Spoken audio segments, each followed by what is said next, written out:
Morning now. Breaking news from Northern California. We had a hail of bullets in the dead of night. Watch here.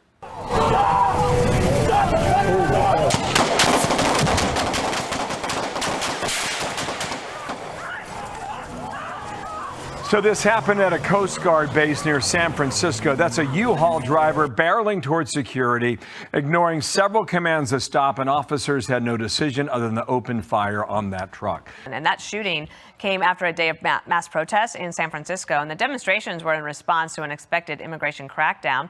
Crowds tried to block border agents from entering Coast Guard Island. Attorney General Pam Bondi says the administration will not be deterred. Happened outside Coast Guard Base Alameda near Oakland, where demonstrators rallied against ICE.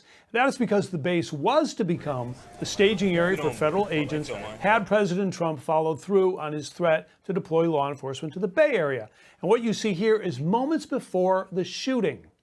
Now, it was 10 p.m. last night. The driver of the U-Haul throws the truck in reverse and at a dangerous rate of speed aims at the entry of the base where guards check ID and control access. The driver appears to be using the truck like a battering ram and not expose himself to that gunfire.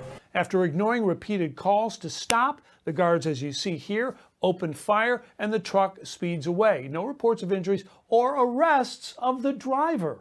So earlier in the day, as you mentioned, protesters had tried to block agents from entering the base who deployed flashbangs and pepper spray to clear their way in. Now, as a sanctuary city, San Francisco has more than its share of illegal immigrants, and Bay Area immigration judges have the highest rates of granting asylum. Trump had planned to surge law enforcement there, but agreed to back off after the mayor of San Francisco told him that the city was on the rise and that, quote, having militarized immigration enforcement in our city would hinder its recovery. This is our home.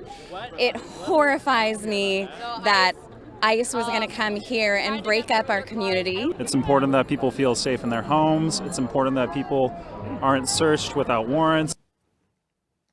So California police are not allowed to cooperate with ICE in any way, and they were not at the demonstration last night. So no one was there, Bill, to arrest the driver. And you have to imagine if this kind of thing happens again, and there's no backup for ICE, as the Attorney General Bondi alludes to, the administration may reconsider not sending in more agents if ICE is not allowed to do its job. Yeah.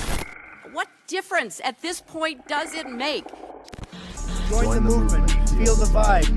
TrumpRap.com, where truth and rhythm collide.